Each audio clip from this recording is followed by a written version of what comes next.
Welcome to season 5, episode 6 of the Film Bros Jump Through podcast. I am Tim. With me is my co-host Patrick. How you doing, buddy? Why did you have to make this so fucking complicated? Henry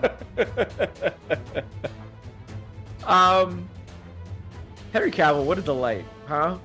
Sometimes I think he's good. I really do. We could probably have a whole podcast on how he would have been a really good Superman if it wasn't for Zack Snyder. But we're not going to go there. Okay. Yes. You know what? I am a fan. I think he's talented. I think he's far more talented than Zack Snyder ever thought he was. Exactly. Yeah. That allowed him to do something. Yeah. Yeah. And I think he gets to do some stuff here that is a lot of fun. Yeah. Oh, some subtle good acting on his part too. Some great face acting going on. Yeah. The funny thing is, Tom Cruise was supposed to be in The Man from U.N.C.L.E. playing the main part. Oh, really? And he had to drop out to do one of the Mission Impossible things, Rogue Nation. Okay. So Cavill takes over. Tom Cruise sees every movie that comes out. He sees everything. He's a connoisseur. I wouldn't even call him a connoisseur. He's an addict. He loves movies. He loves everything. Movies. It's true. Yeah, good point. So he goes and sees The Man from U.N.C.L.E. and he's like, I like this guy. Yeah. And so he's like a McHugh, which is what they call Christopher McQuarrie. They call him McHugh. Q, I think we should hire this guy for the next MI. What do you think? Yeah. And it works, man. Christopher McQuarrie went on Instagram to ask him, hey, would you like to be the next Mission Impossible? I love how that can be done. You can't shave. I gotta love in the contract. I love the little clip. I sent you a little clip a day or so ago too. They both made comments about his facial glorious hair mustache and how jealous they were of the facial hair. I can't grow facial hair like that. Well, the best part is that in that edit they're talking about is that the beard's not there, beard's there when he puts the fists up because they combine a couple of things obviously. But yeah, now it's a glorious mustache. You know what the funny thing is, the whole messed up Superman that they were did in the Justice League. Yeah. They had to CGI out his beard from the comic that they're adapting. The death and return of Superman. Superman does come back with some. Actually, no, he doesn't. But there are canonically Superman can grow a beard, so they could have just said grow a beard. I've seen it would have been looked good. Yeah. I've seen, you've definitely seen comic interventions. It's like, I'm going to go in Kandor or whatever for a while, and he comes back with a beard or something like that. There's been times. I think he even grew on hanging out in Apocalypse for a while. So there's definitely iterations of Superman with a beard for sure. He's never been a clean-chested person either. So he's always been a little bit. Yes. Yeah. Thank you. Yeah. In fact, I think canonically, at least from John Burns days, he had the only way he could shave was through mirror and his heat ray vision. Yeah, and I think they brought that into the animated series too. I think they showed him shaving in the animated series too, which so good. But yeah, so anyway, we saw Mission Impossible Fallout, and it was a good time, man. It keeps going. It's still good. Okay, so I like to disagree. Movie. We're going to disagree with that. I like this movie very much. There are some aspects to it that I think are better than the last couple, and there are some aspects that are a massive drop down. Massive. Yeah. Wow. Okay. This feels like the least like a Mission Impossible movie. And we're 6 movies in, we're doing different things. It's fine.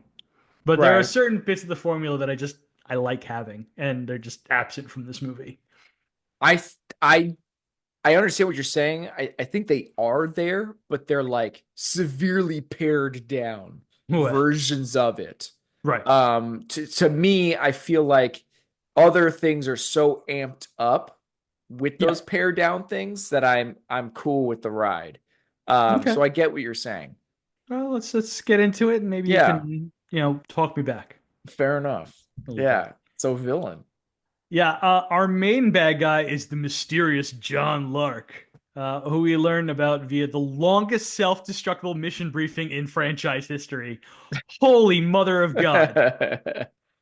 That Smoke goes up is cool. I don't know. No, I know that's all great. Like, but it had he gets a copy of the Odyssey, right? Yeah. It's a book And this time. it's a book. Yeah, every time McHugh does one of these things, it's some kind of antiquated technology.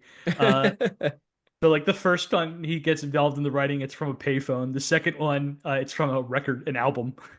Now it's a on film out of a Yeah. book, and in the next one, it's literally just a cassette tape. Yep. It's like Jesus. How have we gone backwards with this part of the technology? But anyway, the mission briefing has to last like 10 minutes, giving you like a full on.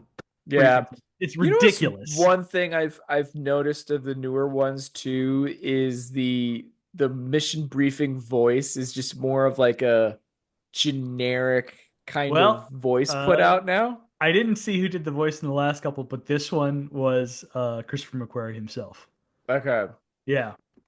Because it's like something I noticed is like, man, I feel like in the first few, you know exactly who's saying the briefing. Like, you know the character, whoever, it could be the secretary, it could be, it's a character you probably know of the movie that's giving you the briefing. The first three, yeah, I think. Yeah, I think Hopkins does the briefing in the second. I'm pretty sure he does. Yeah, and so all of a sudden in these, and of course Kittredge in the first, and then I think it's God, perfect. What's his name? Big credit. Right. The third one out of the camera. Yeah. Right.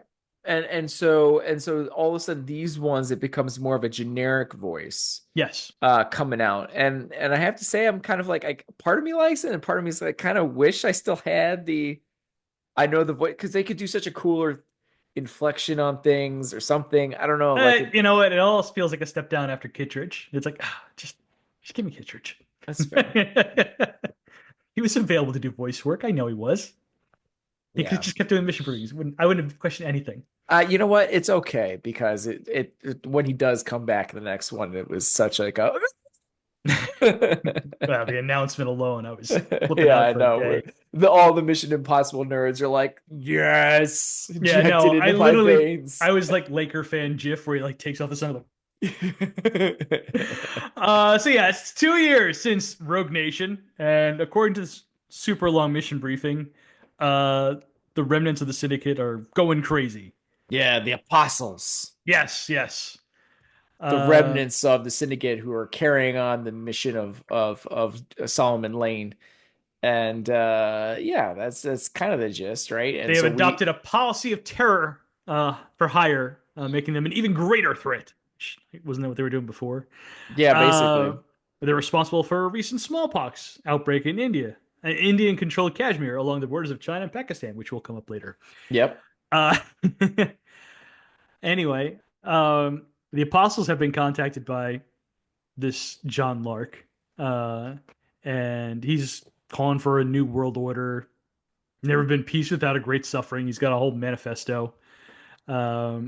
And Lark is responsible for the disappearance of our Norwegian nuclear weapons specialists. Why are all of these nuclear weapons specialists? Yeah, they're like weird, like eclectic. From like Northern Europe. Yeah, they're like some weird random place. Yeah. Yeah. Now, the bad guy in 4 was from Sweden, and now this one's from Norway.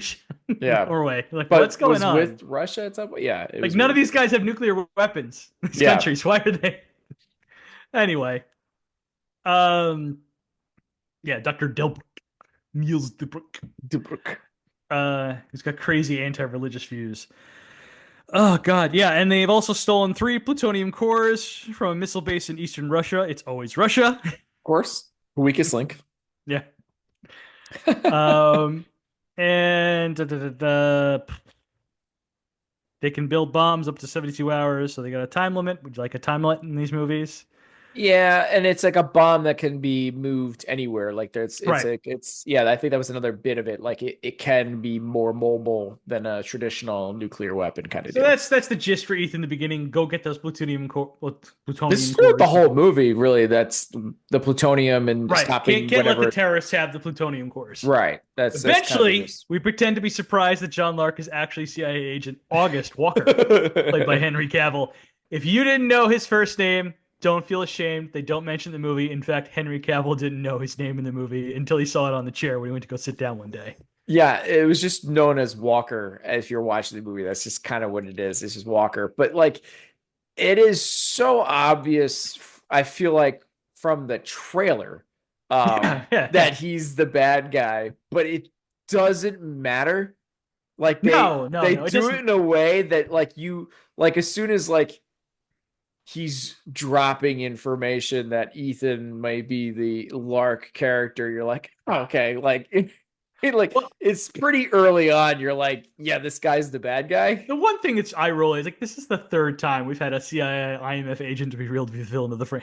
Yeah, yeah. But at least they didn't wait. They less than an hour in, we know he's the bad guy. Yeah. When he hands over the phone to Erica, it's like, okay, confirmed. He handed over the wrong phone. This is the bad guy. And he's pretty abrasive throughout the whole movie too, which is so much fun. Man, did I enjoy his characters. Like him and Erica going on to his IMF is just Halloween. Yeah, he's a disciple of Solomon Lane and the leader of the apostles. He's incredulous that anyone falls for masks. Yeah. Or even when they go on the mission together for the first time, and like Ethan looks over and he sees the lightning, and he's like, "Oh no, hold on, we have to rethink this." And he just like pulls his oxygen and just goes and just jumps. Yeah. It's like, what an abrasive jerk, like all the way through. Ethan says he knows all about Walker, and he's the reason they don't have a living witness who can identify John Lark because he guns down every syndicate member he's sent after. Mm-hmm. Cavill is still in like full Superman shape. He's still a monster. This time, as we mentioned, with a glorious mustache. Yeah. So he's like a constant, intimidating physical threat to Ethan, but he has these great, like subtle, like annoyed looks every time. He like, looks at Ethan like a gnat, like so annoying. You're so beneath me. You're so annoying. Like you think you're this big thing and you're not. And you gotta even love the thing where later on, where he's like, he's a hired assassin. Why do you think he's here? And he's like, that's the job. Like he seems so excited to say it this time. Like I've been so annoyed by you most of this movie. I'm excited to say this to you. Like that's the job. Or even when they're in the truck and he's purposely pissing off Ethan, asking him all these Lane questions. Yeah. And like Ethan's like trying to think things through and he's like kind of stressed out clearly. And he's just like, all right, stop. Like whatever thing you heard is probably true. Like stop. Is it true? Did he also he's doing he's like doing his best version of like Home Alone, that kid in the truck before as they're trying to leave the airport. So like kid, leave me alone. Yeah. It takes about an hour, but eventually when Walker reports to Erica Sloan on his own, CIA director Erica Sloan, we'll get into her in a minute. Yes. He tries to convince her that he thinks Ethan is secretly John Lark, and she doesn't buy it. She's like, why would Hunt turn? And that's where Walker gives the actual reasons for his own turn, pretending to be Ethan's turn. This is like, they were believers in a cause. And that turned out, when that turned out to be a lie, they turned against their masters. How many times has Hunt's government betrayed him, disavowed him, cast him aside? And how long before a man like that has had enough? I'm like, all right.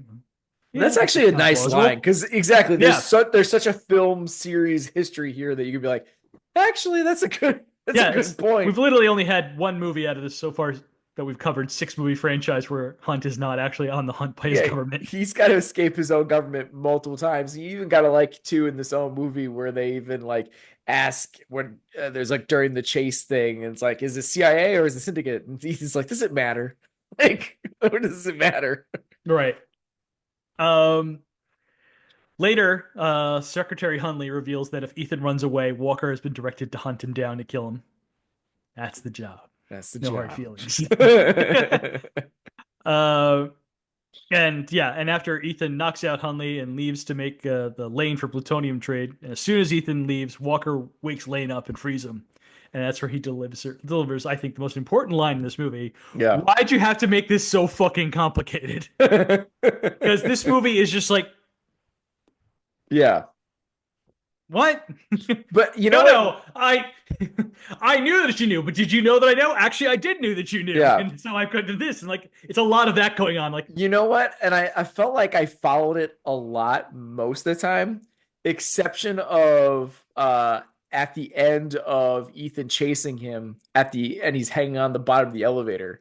yes, And he's like, wait, no, he's not done with you yet. I can't shoot you because we have this other player. It's like, wait a minute, what kind of galaxy brain situation is that? Where that was also part of the plan. later on, Ethan goes and talks to he's like, oh yeah, we put another tracker in Lane. Oh yeah, and the so like double switch Ilsa's thing. like, so you always meant to let him escape? He's like, yes, but not that way. And I was like, what the fuck is going on? This is like 10D chess. This is ridiculous. So it's funny that people were confused at the first Mission Impossible, which is very straightforward and obvious. Everything's going on. Yeah. This movie's like, wait, yeah, like what? Like if you're following along enough.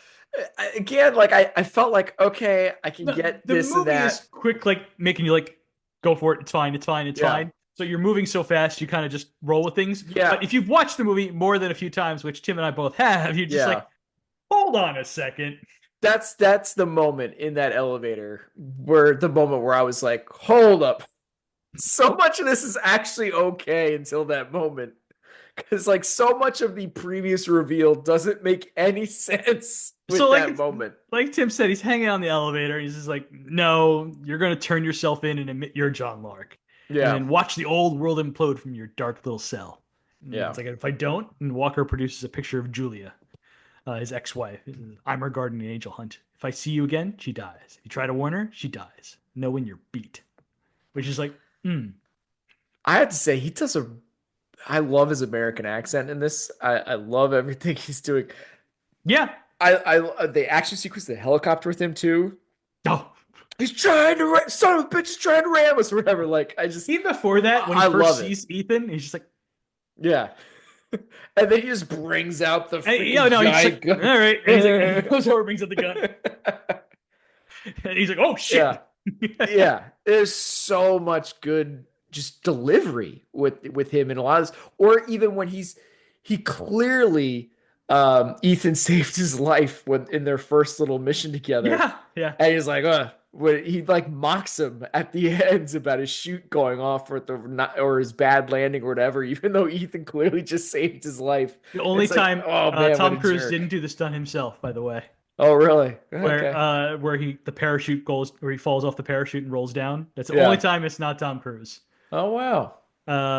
That's after they shot that after he broken his ankle. Oh, that's fair. And he's healed up, and they were like, "Listen, we think we can just get by with a body double for this. It's really not that exciting. Just let a body double it." And they kind of begged Tom Cruise, like, "Fine." Yeah, exactly. I promise it'll be from far away. It'll still look cool. No one will know it's you anyway. It's like, all right. So yeah, I would have known. He's not alone in this movie. Solomon Lane is back. Led by Sean Harris. Yeah. And his accent even a little weirder than it was last time. Oh, it's better.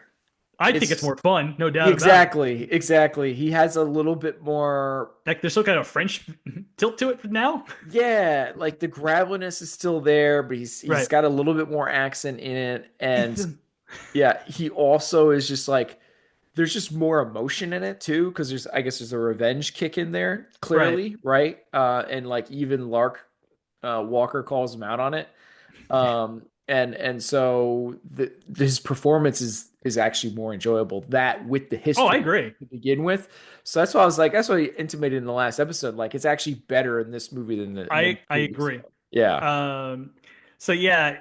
Lane has been in a never-ending interrogation for the last 2 years since the end of the movie, Rogue Nation.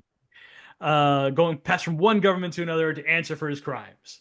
Lane's endgame in this is leading IMF to a small medical camp near the Nuba River, where they had released smallpox. The river is at the base of the Siachen Glacier. A nuclear blast there would irradiate the largest natural irrigation system in the world. Fresh water from the border of China to India and Pakistan. They're going to starve 1/3 of the world's population. And the smallpox outbreak was there suffering to create an excuse to get Ethan's ex-wife Julia there, since she now works for some Doctors Without Borders group, as a final Right. fuck you to Ethan. Yeah. He's got some fun lines in this movie. He does. They're just schoolboys, desperate for attention, hoping to shape public opinion through fear. I don't care in the least what people think or feel. In my experience, they don't do either for very long. Yeah. That's fun. It's...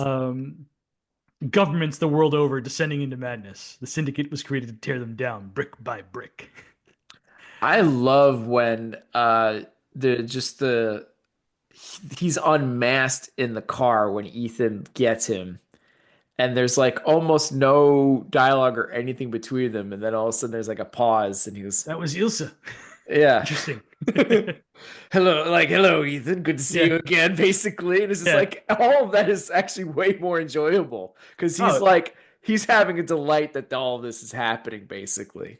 At the end where he's been defeated, he's like slamming his head into the floor. He's like fucking bereft. I was like, I can't believe I survived another Mission Impossible movie. How could this happen to me? Because he was supposed to die in Rogue Nation.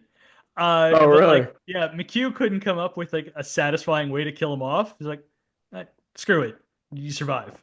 Yeah. And he's like, all right, but he's under the understanding that I only had to do one of these things. And then they asked him back, damn it. And he's alive anyway. Yeah, exactly. He's like, he's probably just sweating right now. They can't do it to me again. They can't bring me back. Well, you're so smart, and it took 2 movies for Ethan to get you. So now we have to put AI against Ethan. It's like, and you know what? They're gonna reveal in the next one. It's like it was based off of Solomon Spring or something. It's like, God damn it. Oh my gosh! I hope it's not like a Bond moment where it was like, I am the designer of all your pain or something. Yes. It's like, oh no, oh no. I won't walk out of the movie, but I'm gonna be unhappy. Burn this mother down. Yeah. So this is the best villains they've had in a while since the 3rd movie. Yeah.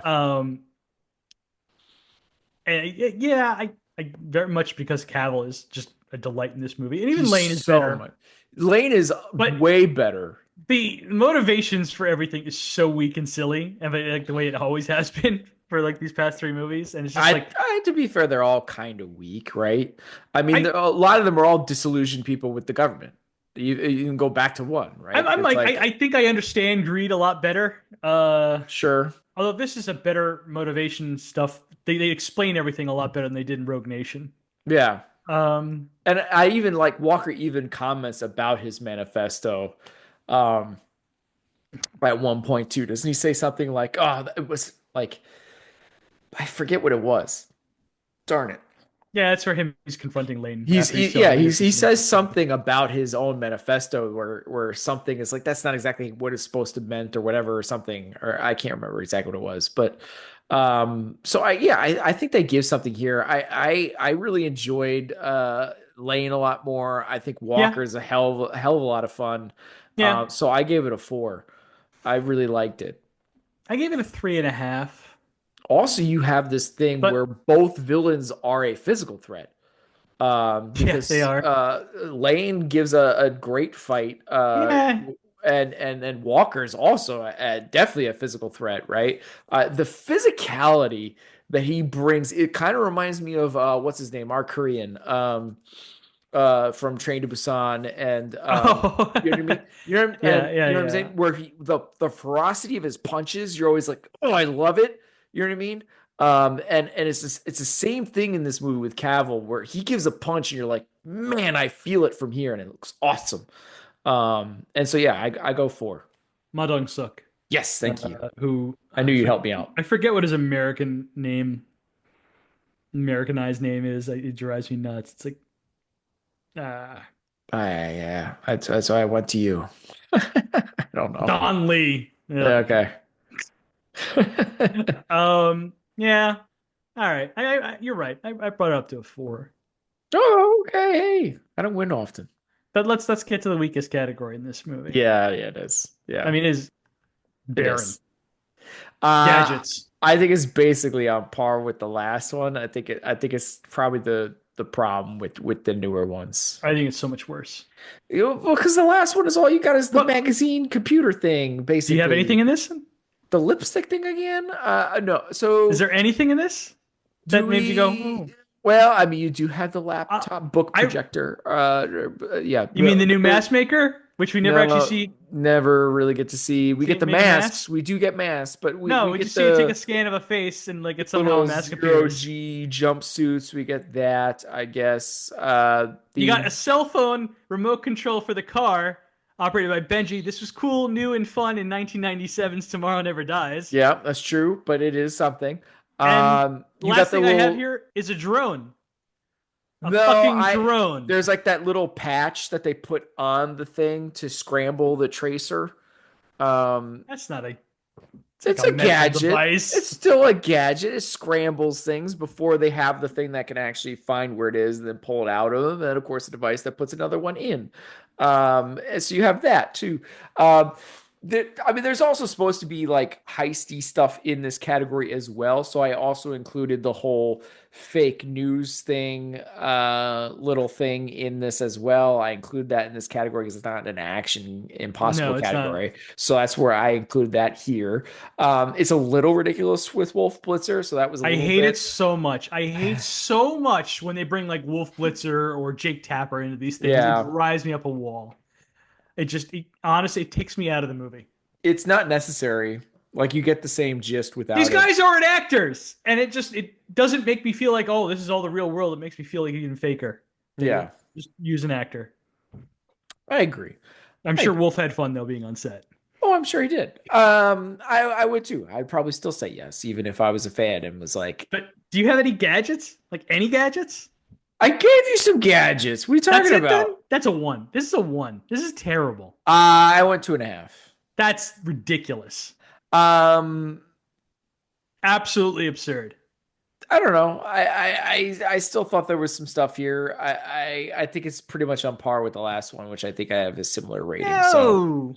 The last one at least had that cool, like, like I said, the catalog magazine thing. yes, it had the Like, magazine thing. Yeah, right, that got turned into like a little laptop. little laptop. Yeah, it did Yeah, have that that. was way cooler than anything here. I just don't know if it's enough to make it that much higher. I just don't. I don't know. Yeah, but I just It's don't so know low. what's in here to make it good. Like the gadgets are terrible in this movie. They are like a drone. You get that at well, they don't. Radio Shack doesn't exist anymore. Best Buy. You're aging yourself with that one. Yeah. Yeah, no, you probably even Best Buy, right? Aging yourself. I literally just like a drone. A Come on. drone, the tracer thing stuff. There's a lot of tracer things. There's little injector things to knock people out, but we've seen that all before too. The yeah, I guess the zero G whatever type suit stuff and the oxygen stuff is something too, I guess. But yes, we do get a mobile face like in a suitcase thing, which is a little bit different. But We yes, never see it and use it. It doesn't work. but it doesn't work because he gets someone's face smashed into it and then someone shoots the guy in the Listen, face and he's like, I need a face, which is great comedy, and I enjoyed all of that with that. yeah, no, that's Yeah, fine. But it does actually make a mask. It makes a Lane mask later, but we never actually see it make the mask. Just all of a sudden they have a mask. They scan Lane's face and all of yeah, a sudden they have a mask. I'm like, that's it. I'm like, well, yeah. that sucks. Maybe it worked better because it didn't get used to pummel someone's face in. I don't And know. just like we don't see No. like all the other ones, we see how they make the mask, the mobile mask makers. Yeah. Like they see the process. Even like the gross one where it comes out of like water and it's like Yeah. getting It's like alien. weird. Yeah. Uh, I always liked it more when it looked more like etching it out of something. they I get thought, free, yeah, yeah, I yeah, like yeah. that more for sure. But yeah, I don't know. I get what you're saying. It's definitely not great here. This is where it hits its low mark for sure. I'm just not sure it's like that much worse than the last one. It's that much worse. I don't I don't think I know. give. Lipstick flash drive just makes me tank it. I didn't. Listen, I think I just put that one in, but I didn't give. Well, I gave it a 3 because of the cool. That's high. See, I went lower. And this is lower. Maybe it should be more than a half point lower, but I went lower. Well, okay, we got to actually see how the mask get made in the last one, and it was a new mask maker. The them big thing it oxygen had measuring for it is the gloves. oxygen. That's what I said. The big thing it had was the oxygen measuring thing was like an afterthought of anything really. No, that was a Um, cool device, and it was also worked for the eh, movie. Debatable. This movie has nothing. No, it's never been as good as four. With the devices and the gadgets and it really hit its peak with four Hmm. for sure. All right. Well, let's talk about happier things because from here on out, it's all perfect. Perfect. Wow, that's strong. But yeah, Hey, listen, this is why I had no problem giving gadgets a one well, because that's where we might even out because I didn't go perfect for oh this next category. Only well, because I think there's certain characters that don't quite hit the heights that they were previously. Like Benji, I think takes a bit more of a backseat in this one. Like but he's he gets not to wear at a mask. He gets to wear two masks. he gets a mask twice, but he's clear like he's a way bigger character and part of the Yeah, but they movie gave stuff. previously. They gave him. They gave Luther something to do in this movie, which they hadn't done They before, That's true. like the That's last two true. movies. But let's I get into the whole thing Yeah, from the okay. Yeah, beginning. sure. So Ethan, Ethan has superpowers now. He has the ability. premonition. He has premonition and Yeah. telepathy in this movie. Where's the Uh, telepathy? What do you well, let's talk about the premonition first. He has nightmares okay. of his ex-wife Yeah. Julia being in Yeah. danger from a nuclear bomb because of Solomon Lane, who has a big bushy beard. Oh yeah, he gets a second premonition later in the movie too, doesn't he? Yes, So yeah, yes, same yeah. one. But seriously, how many times have you watched the clip after I sent it to you? I showed you what I was referencing with the big bushy Oh, beard. I've edited in the last episode twice. I'm probably getting an episode in I this one love Hot too. Fuzz. It's a perfect movie. It's a perfect movie. It is. Yeah. Ethan also has limited telepathy as displayed by his meet with Ilse at the Palace Royale, where she doesn't say a word and Ethan guesses out loud Ilse's entire motivation for being in this movie. He can figure it out. He's good. She does not say a fucking word, and he's like,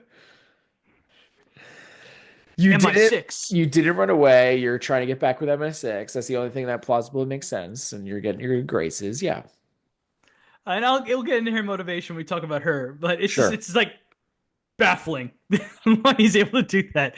I Oh, mean, it's nowhere near as bad as the last two movies where he has like I can do an amazing sketch of someone on my hand within seconds, or I have actually like next level no, expert memory where I I could remember thousands of bank codes. Like that's otherworldly. I don't think we go quite that level in this movie. he has telepathy and premonition in this movie too, Premonition is something that's for sure. and Like telepathy. He could yeah. read Ilsa's mind. Well, I don't know about that one. I think I could poke holes in that one, but the premonition stuff is a little wild. Like it's a little, that is a little like what is this now? That's Like right. And apparently, it wasn't even supposed to be Lane in that. It was supposed to be Alec Baldwin, but he wasn't available. He was going to be so the they one decided to scaring just them lay off. instead. She's like, "Hey, Lane will work even better. That's perfect. He's available." So there you go. Mm. Yeah, and they get Anyway, turned to like dust, like not I, like Terminator 2 style, where they just like get turned to dust skeletons. It's like okay, yeah, just need him hanging like a chain link fence. yeah, exactly. Unfortunately, they reduced the amount of funny Tom Cruise gets to do in this movie, but when they let him loose, he Yeah, succeeds still because he's Tom Cruise.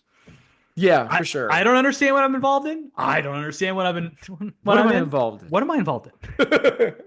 It is a good moment. It's a good Yeah. moment, and I do like too, where he sees the lightning and he's like, hold on, we have to rethink this. Yeah, exactly. I know, like even, I know I'm nuts, but we gotta rethink this completely now. So that they still do have those moments, and you see even like too, where again, like it's obviously not the case because you kind of find out later his team's already ready to go with Lane underwater, but they have him look like either stressed out if this is gonna work or how the hell am I gonna make this work? Well, no, Um, it definitely did not go according to plan because his bike right. stalled. So they Well, the saw bike him and were stall, able to. right? But So, but I'm just saying, like even the lead up while Walker's trying to piss him off, right, and talking to him or whatever. Like there's like this clearly of like either like I don't know how I'm gonna make this work, or I'm not sure this is gonna work. Like there's that kind of a look on him, which again is like reminiscent of things we've seen in the past, which works every Remember time. National Lampoon's Vacation, where like Chevy Chase is about to go skinny dipping with Chrissy Brinkley, and he's like, Yeah. "This is crazy. This is crazy. This is crazy." That's what's going on in his head Yeah, as yeah, yeah, right before the yeah, lane yeah. escape.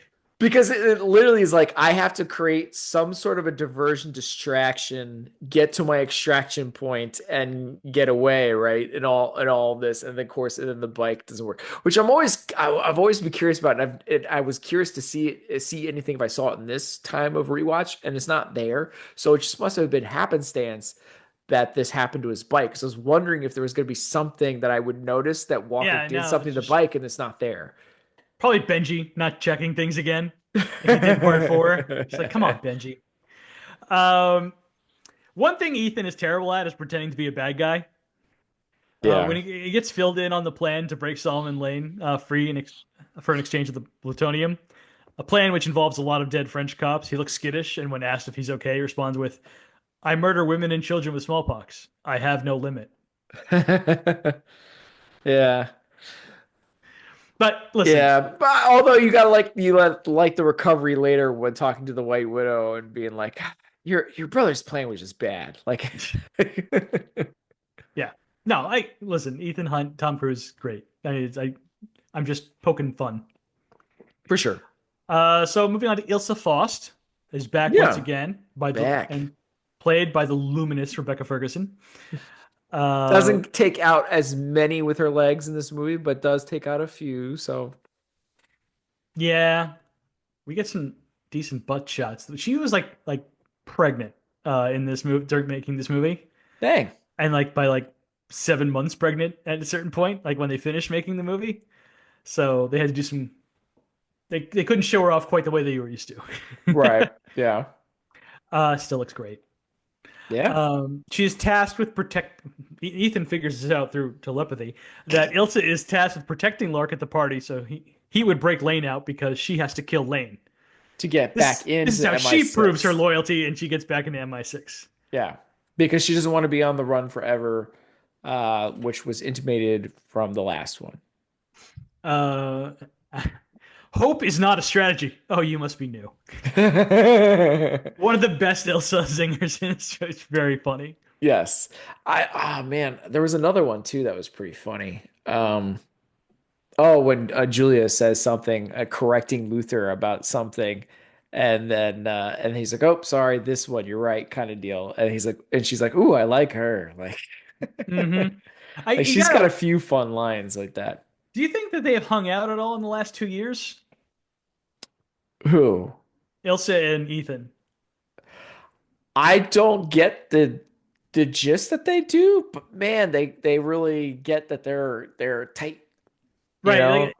Like you should have stayed out of the game. You should have come with me. It's like, it's like, Yeah. well, I guess not, but it's still like the way that they like look at each other. It's like just give them like 10 minutes alone in a room together so they can Right. just like get this out of the way. Well, that's what was so good about that little heart to heart that they do the little Ethan plays his little cat and mouse chase game or whatever, and they catch up and it's some really nice shots, by the way, of them walking through the Oh, at the Palace tunnels, the Royale. Yeah. palace, and then going through the trees and all that. Hmm. There's some really nice shots.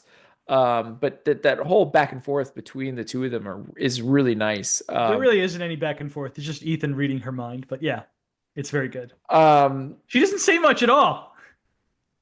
you know what? I guess they don't have to. Like I think No, but it does a lot. It does whatever they filmed. I guess I don't know. I really liked it. I hey, liked I the like whole this back. movie. I'm just thinking it's just funny. Yeah, So yeah, as Tim mentioned, Benji Dunn, played by Simon Pegg, is back. He gets to wear two masks in this movie, and two the only masks. one who gets to wear a mask in the movie. Yeah, yeah. He gets two. Um, No one gets to wear a mask but Benji this time. there's just they had some emotionalness there in the last one that is completely absent from this one. Which I Yeah, he gets. missed. I missed it. Uh, well, yeah. I get. He's more. It's funny too. It's like my guy Simon Pegg actually like worked his butt off in the gym, and I grew like a 6 pack. And so like Tom Cruise, even though he never had to take off his shirt in this movie, Tom Cruise and apparently Henry Cavill were both like teasing him about calling him, said he had an 8-pack, and they call him Eggsy because he had an 8-pack. Peg's like, but yeah, I think there's something about like working on movies with Tom Cruise because he is like a legendary gym guy and always inviting like co-stars to come to the gym with him like first thing in the morning. Yeah. I think he could have been like a billionaire if he just was like a motivational gym guy. Probably. Because I've seen a bunch of like stories of like co-stars like getting super into going to the gym with Tom Cruise. Like Jake Johnson's like, I got so into it on The Mummy. Oh, really? Yeah, he's got a funny story too. Where his bodyguard wouldn't let him in because he took one look and was like, "You're not allowed in the gym with Tom Cruise."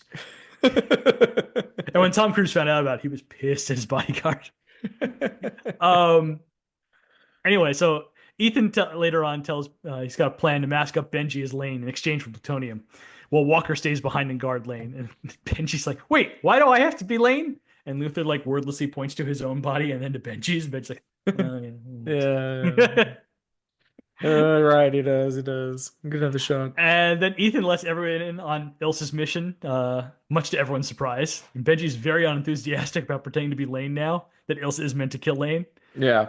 And he's like, I'm not going to let that happen. Ethan, how exactly are you not going to let that happen? I'm still working on that. I'm working on it. And then the one part where it seeps into like the last few movies, so Tim's talking about the relationship between Ethan and Benji, where like the first thing Benji does after he does his Lane performance, he's like, he looks at Ethan like, how'd I do? Yeah. And Ethan looks at him like a proud dad, like, I never had a doubt. Son. Yeah. But yeah, Benji definitely gets a step back in this movie. But we get a little bit more Luther. Yeah, he has a little bit more role. Yeah. He gets to do some acting for the first time since part 3. He gets to take a couple people out. Yeah. He uses a gun, takes a couple people out. But like really the beef for him in this movie, the meat of this is where he gets to do his like actually I was gonna say where he talks to Ilsa. Oh, okay, yeah, fair too, yeah. He gives the whole backstory on Julia. You know, like he's like, you know, as long as I've known Ethan, he's only been serious about like 2 women, and like, one was his wife. Ilsa not thrilled with the information that he's a wife. Like, he's married, not together anymore. He tells her about Julia being taken, and then Ethan had to save her.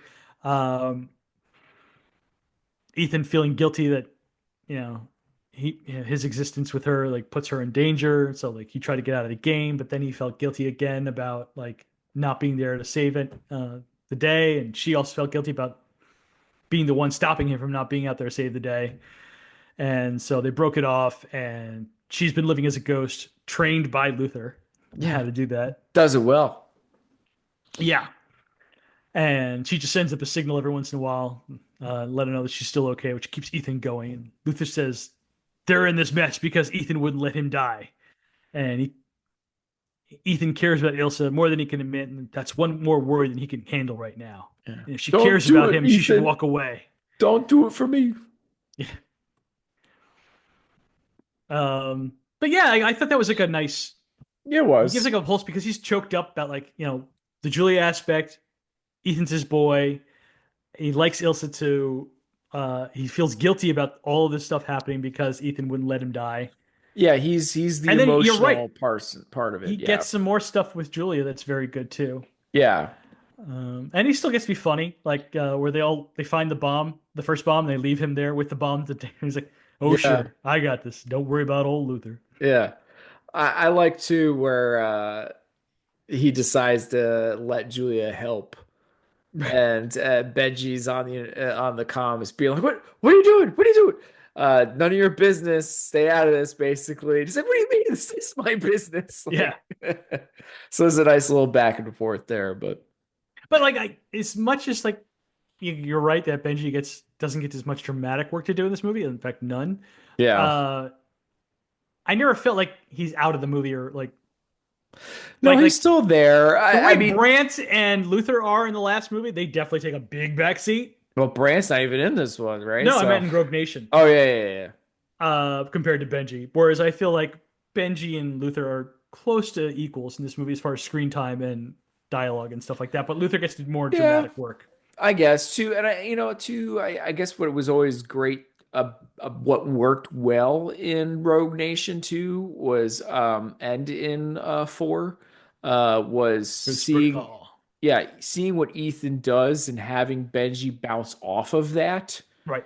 And there's less of that in this one.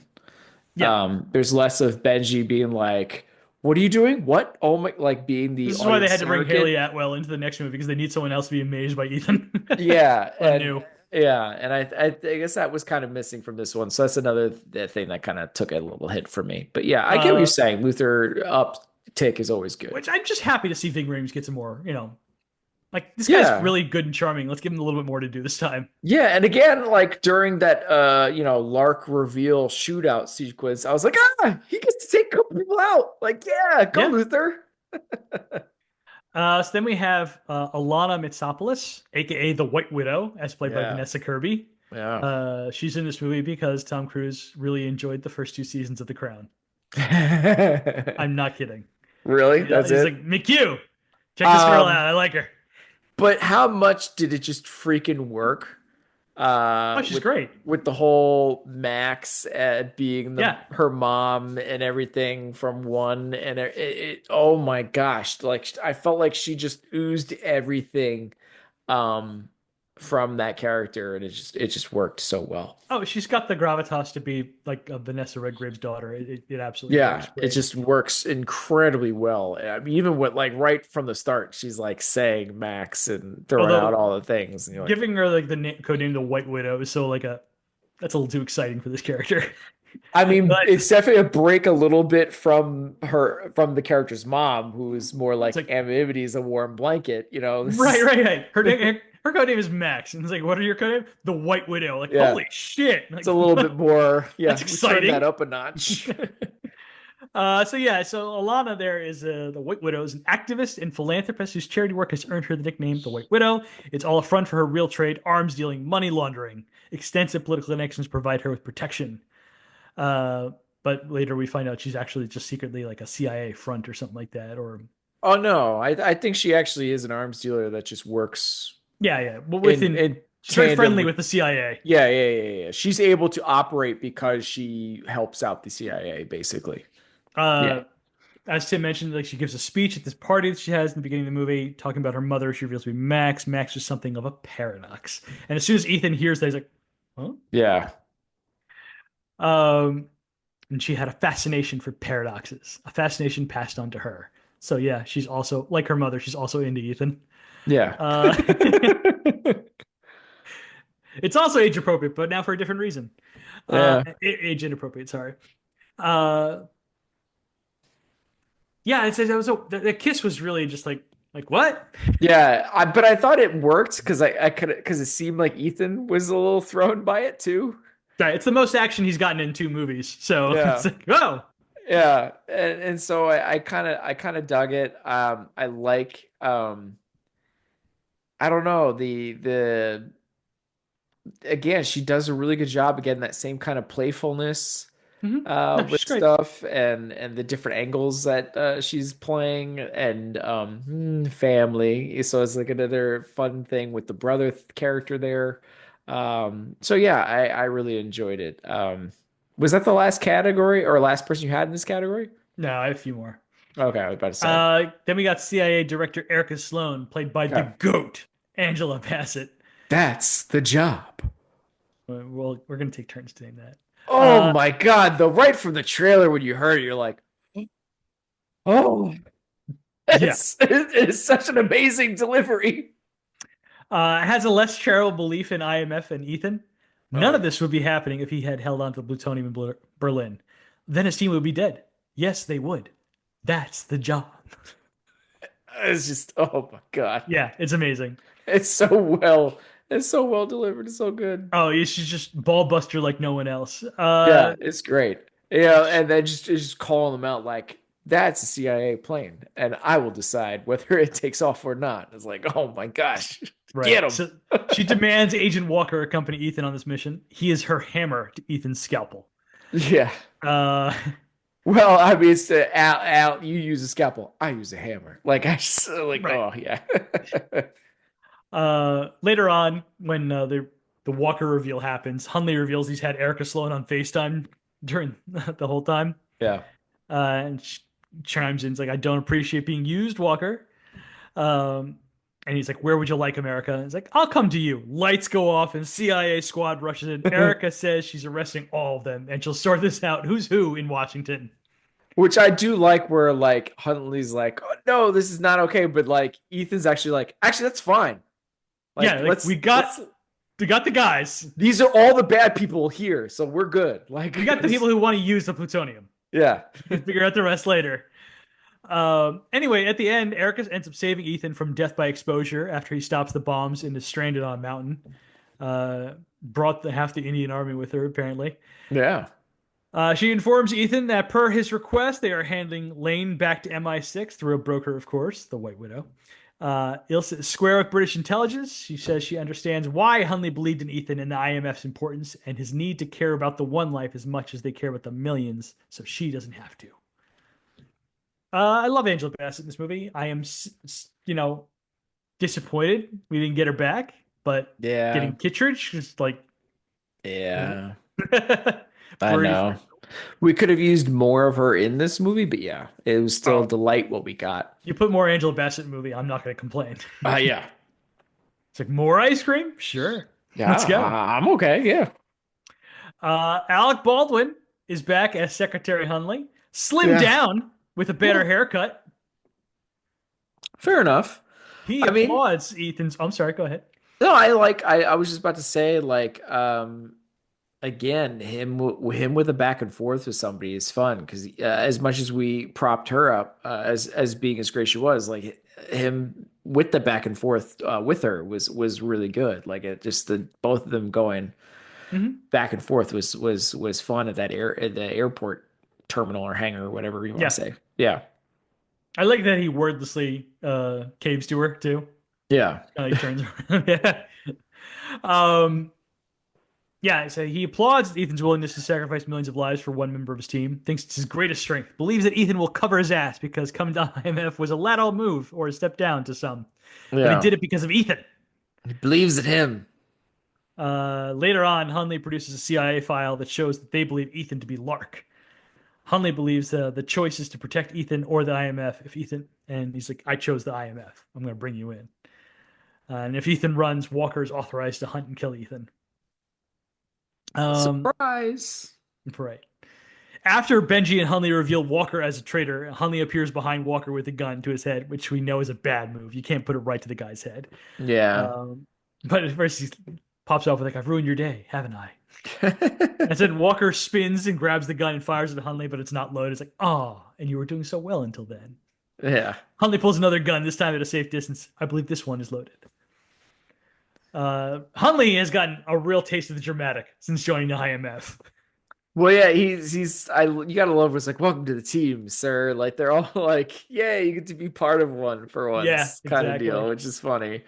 And even after it starts to go sideways, he manages to disarm Walker and has a little bit of a moment before, sadly, another secretary goes down. Yeah, he gets stabbed to death by Walker. It's funny. Baldwin talking about is funny. He's like, you just don't realize how big and strong Henry Cavill is until you're up close and you're trying to punch him. It is literally like punching like marble, he says. Yeah. And he's so tall. You have to ask him, like, hey, can you, like, you're blocking my view of the camera. Can you, like, scrunch down a little bit while I'm trying to punch you? Yeah. But he's very good in this movie again. Yeah. And last, I would like to bring up Michelle Monaghan back as Julia. Yeah. Now working for a Doctors Without Borders group, and she's married to Eric, played by Wes Bentley. Like, he's come down a level that he's just gonna be in this random role, which is like, wow, I would have thought this. There was a time, kids, that he was almost Spider-Man. He was in the running. Yeah, he was kind of like hot. He was being a thing, and then yeah. Then he ended up playing Blackheart and Ghost Rider. Didn't he have like another? What's that? Catching Fire. What's it? Hunger Games. Didn't he have a moment there too? I think. I believe he was the guy who ran the games in the first Hunger Games. Yeah. Yeah, one of those. I remember that. Okay, yeah. But still, he was supposed to be a bigger thing. Yes. But still, it feels like weird to see him in such a small cameo part. Like, Yeah, oh, it's what's that super thing? weird. Yeah. Okay. Julia tries to pass Ethan off as a doctor friend from way back and says he's in the area on vacation, but Ethan says cryptically, "No, I'm working." I'm And that's when working. she quietly begins to panic and sees Luther and Benji are there too. It's Yeah. like some really great face acting from Michelle Monaghan. Yeah, she knows like it's a Like you way could see the panic in serious. her face, but not so like obvious to like her husband. Yeah. But Facial Ethan, expression changed. Yeah. yeah, Ethan says he's happy for both of them. Looks like he means it. Yeah. Ilsa has all the feels watching it all go down as Eric explains his happy life with Ethan's ex-wife. Did you catch the after the day is saved moment? There's like where Julia and Elsa get like they Where like he whispers she something in her whispers ear. something and I'm like, Yeah, but what? I want to know. Like what is like I want what? I he's a want to great know. lay. Have fun. Enjoy the ride while you can. I don't know. I don't know, but that's what I wanted to know. Um, Julia That's all I has like a got there. after they Ethan saves the day. She meets him in the hospital bed. Says like no hard feelings. She loves her life, and being with him allowed her to realize that she was capable of. And she sleeps soundly knowing Ethan is saving the world, and she's happy and exactly where she should be, and so is he. Yeah, yeah. And like it's a nice little swan song for the character. It gives a little bit more closure than I think 4 did, I guess. Obviously, yeah, big time. Yeah. So it's just like I'm just very happy to see her. And yeah, I gave this a whole five. I thought It all was of a this really nice point. Yeah. was great. I gave it a 3.5. Ooh, it's a big step down. Well, if it's I guess I just thought I mean, I get what you're saying. Like Luther definitely did get a little a bit of a step up, but then I kind of like I didn't like the step down from Benji and his reaction to everything like that. I felt like that was like a big part that made the last two go so well. And that going away kind of hurt for me. Hmm. And that's why I went that way. But you're right. There is so many other things there to kind of like try to fill Yeah, those Angela gaps. Bassett's in this movie, Tim. I know you're so right on that. And That's the that's the job. job. So yeah, I get what you're saying there. So we'll see final ranking wise, but Okay. yeah, that's where I went. So IMF goes to a meeting to. Oh, so here we go into the stunts in action. Yeah, we're gonna get into the action now. Yeah, Which basically. I'm assuming you gave this a five. I gave it a five. We can I just. gave it a 5. Yeah, Yeah, I gave it a this is where 5. the real meat and potatoes of the movie. Exactly. This is where it's at for sure. And we'll get to it, but I'm gonna have to show my hand. It has the best hand-to-hand fight action sequence the series has ever had in its history in this movie. The bathroom scene. Yes, Yeah, yeah, without a doubt. Yeah, yeah. yeah, So yeah, start off. We got the IMF meeting to trade the plutonium. yeah. Where Luther gets captured, and It's some dark and pew pews. It's not anything too we crazy. get the remote control car. Yeah, which is again like I something like that that you've seen before, and once that was again. happening on a Nokia. Oh, okay. So once again, Ethan shoots the So, yeah. hostage. He shoots Luther to protect him. Bulletproof vest. Sorry, Luther's wearing a sorry, vest. Yeah. Luther. Yeah. Yeah, yeah. And while they're checking on Luther, the plutonium gets stolen from behind him. Nothing too exciting, but we're just getting started. Getting Yeah, started. it's just gonna start. But again, this I think we've kind of intimated. Like it's so well paced. Like it doesn't let you. Like it's going, it's moving, and it gets to the next stuff pretty darn quick, right? Because even like you like the next little thing, right? You get the Angela Bassett, and that's the job before we get to an action sequence again. So it's like Right.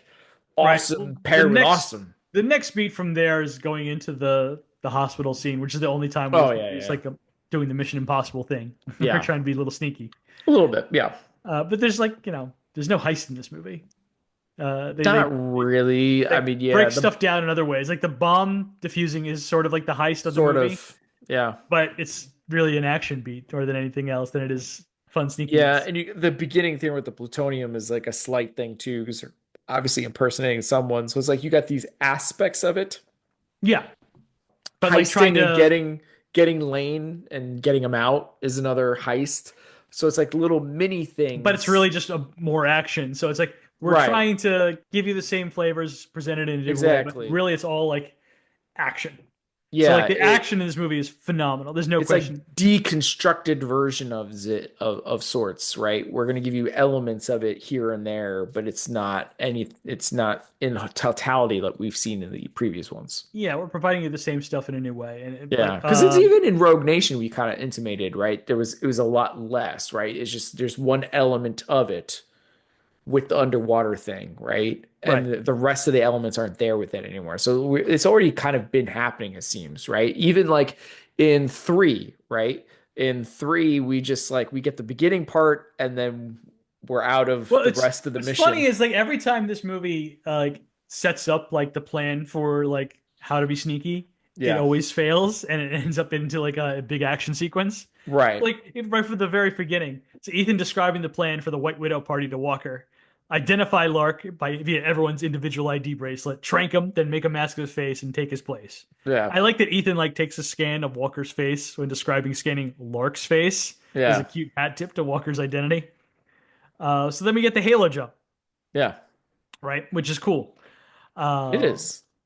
Walker getting struck by lightning, passing out, Ethan having to find him, grab him, give him his oxygen, and then deploy his chute for him while he finishes Right. deploy late and gets stuck on a spire and then rolling down.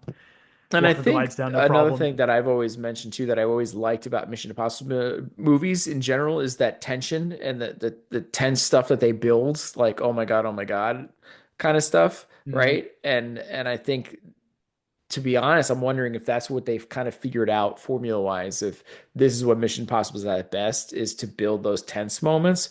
Because man, they get that going like right from this Halo jump thing, See, or or even from the plutonium cell. Like, is this going to go down correctly? Like Luther, you know what I mean? Like they immediately are hitting you with these tense moments, which I dig. okay, here's my little confession. I don't love the Halo jump. I don't think it's as cool as everyone else does. I think it's an impressive feat of filmmaking, but I don't think it looks that amazing. Maybe it's because I've been skydiving before and I'm like, that shit's just fun.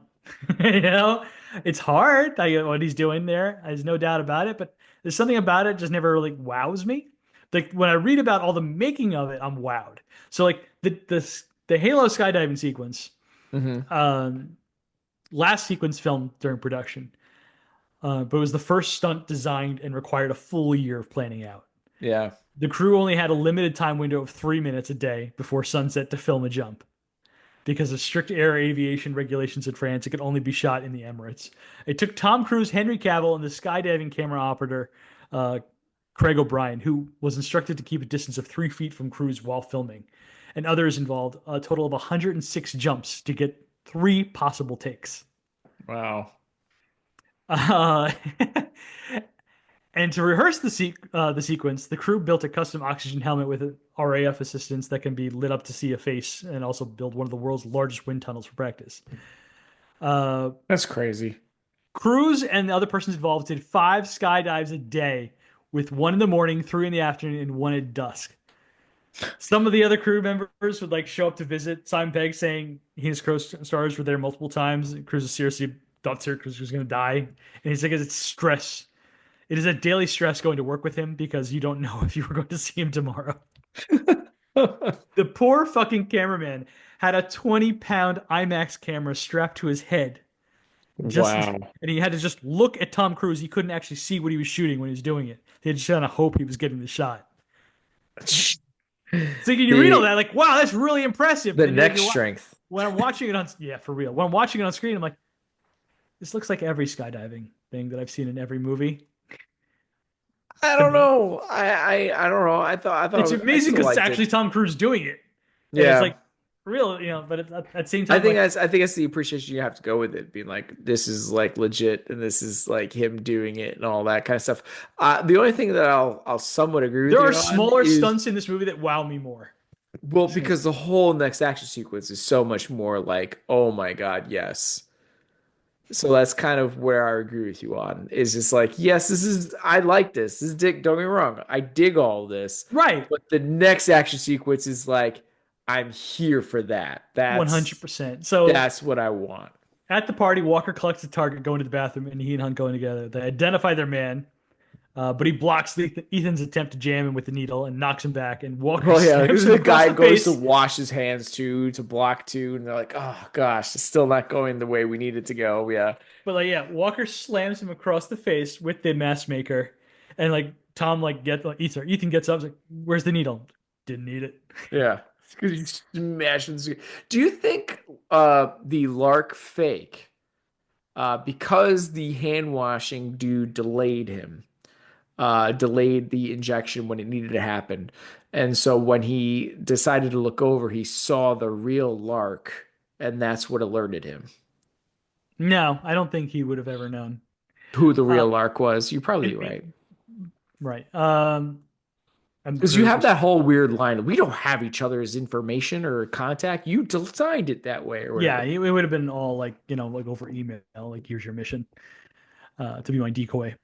Um, yeah. Yeah. So they drag him into the stall. The matchmaker is But busted. wait a minute. I, Wait a I minute. love Hold. Ethan just like look what you did. Is it? I'm trying to remember when it happened. No, you're right. It happened after. It happened after he wakes up again. You're right. Never mind. Never mind. Continue. Continue. Well, yeah, they get Because harassed I by a bunch of forgot it guys because they continues. they think they're having like a gay hookup in there, Yeah. and then they leave, and it gives the decoy Lark enough time to come to, and it's fight time. Yeah. And the bathroom fight is epic. It's awesome. The look on Walker's face when he gets hit in the throat. Exactly. That's what I wanted to bring up. Yep. That's exactly what I wanted to bring up. Because like he gets like knocked onto the ground and then punched the throat. So it was like I just got taken down a couple of pegs in this one motion, but he's just like great. Walker throwing the uh the Lark decoy through the mirrors. This is Oh like, yeah. holy Through the shit. mirror. It's The wall of brutal. mirrors. Like, this is like that center thing where in the middle of the mirrors, like the divide, Yeah. he just throws them right through that wall of mirrors. Yeah. I mean even when Tom Cruise like just tackles the dude through part of the pillar or whatever. And like the decoy rips out like a sink drain pipe as a weapon and Yeah. like flips Walker by the throat with it. Yeah. And it's like about to like you see there's a sharp point and it's like gonna get at his throat too at one point And because that's he's like when hooked Walker him. takes off his jacket and reloads his fist. Which again, I gotta find if I can get And an audio clip of them talking about like them looking at the dailies and being like, "Oh my God, what did you do? That was amazing," kind of deal. And I guess he didn't realize he was doing it at first or something. He right. thought it was stupid. And he's like, didn't do it again. It's like, no, please do that again because it's like the most amazing thing we've ever seen. Well, And we all agreed as an audience. yes. It was in the trailer. We're like, holy shit. Yes. Um, They gave it and sound effects in the trailer. and like hats off to the decoy here. He's doing all this shit in a three-piece suit. Yeah, it Very looks dark difficult. good. He's really taking them out too. You gotta love it. I Like, love like, Ethan like getting up like off the floor. Oh, this shit is exhausting. Look on his face. yeah, like Um, it took every ounce of them. I feel like it shows in and that they fight sequence. It's great. and their ass is toast, and except Ilsa saves the day by shooting the guy in the head. Yeah, his shoe's aiming for his chest. Right. Um, where did I write this written down? Hats off. Oh yeah, Liang Yang plays the Lark decoy, and he has a hell of a stunt filmography. Yeah. Skyfall, Edge of Tomorrow, Game of Thrones, Kingsman, Rogue Nation, Force Awakens, Rogue One, Last Jedi, Solo, Fallout, and Dead Reckoning. Dang. And funny enough, actually, I read that in Edge of Tomorrow, he was actually Emily Blunt's stunt double. Huh. Yeah. So I guess from the back they put a wig on him and Right. crazy shit. Sure. I mean, But man, he killed it. It's amazing. Yeah. I mean, again, this is without a doubt the best hand-to-hand fight scene in any Mission Impossible movie, without a doubt. It's so much fun that everyone is getting their ass kicked, and they look Yeah. like they absolutely feel it, and just like I said, I love how like tired and like fuck Yeah. everyone looks and they're getting their ass kicked. You gotta love too, like Henry Cavill's like dress shirt is just drenched in sweat. Yeah, Like he's got a clear line down the front and the back and the armpit as he Very says relatable. going. Yeah, Very exactly. relatable. I was like, I love this. And Yeah. again, I love not only does he cock the guns, right? But then the cut to like him just giving this gut punch. He's just like, oh, you just feel it the way he's like. I love just because it brings such a character to this person, to this character, right? That he's just this blunt instrument. Like he is just. Okay. Don't call him that. You know what I'm talking about. We had a hammer. He's the hammer. Just don't. Okay, but you know what I mean. Like you know, I'm not don't rain on trying Daniel to Craig's make. Bond here. I'm not trying to make that connection. That, that hurts Daniel Craig and it hurts Cavill because he missed out on that part. No, but you know what I'm saying. Like he is this just no. ferocity of a person. He's a beast. Yes, and that's what he is, and I just love it. I don't think that's the same thing as Bond. Bond is different. You said blunt instrument. That's literally how I know because it's a line from the movie, and I forgot that it's a line for the movie. You're right; it is the line for the movie, but I would not categorize it the same way. So later on at the party, the White Widow takes one look at Ethan and asks if he's Lark. He says no, it's an alias. Ethan warns her that there are people who want to kill them because they don't want this meeting to happen. She asks him to take her home. Two different guys come at Ethan with knives, and he dispatches both with pretty ease. A third one. How great is the butterfly knife? Well, that's what I was gonna say. Yeah. The third one takes a few more seconds, which gives White Widow an opportunity to remove a butterfly knife from her stocking and kill the guy. Ethan was killed the guy Ethan was holding, and then slash another one across the face. Another one comes down with a gun, and that's where Ilsa comes in. One of her leg to the head moves. Yep, she got one. Her butt looks great doing it. Thank you. Walker somehow gets in there. He wasn't supposed to be allowed to get in, but he gets in, takes another guy with a gun, and three of them exit. Guess he's a blunt instrument. He's just allowed in. He's just gonna punch his way in. So at the lane breakout, I love that they just have this random tractor trailer flip over to change the route. Yeah. Like, none of the cops stop to check it out. They're like, there's just one guy on the bike being like, yeah, that way, guys. Time to go that way now. Someone else is going to take this for us. We'll have somebody else check to make sure if the driver's okay. Won't be any of these cops. Yep. We need every single one of you to go down that way. So Ethan times him via some cameras that he set up, the little spy cameras, which he could have just gotten in a simple. We could have mentioned that gadget-wise, but yes, sure. It's just like stuff they use. Everything in this movie looks like something they could have bought at like a shitty spy store. That high tech. Yeah. You were saying it's like this little dot thing. He gets to watch it from his phone, which is like I actually could do the same thing. Yeah, I can get these Ring the cameras that are pretty close. I can get a drone. What are we doing here? Yeah. It's like in this movie, everything is the lipstick USB.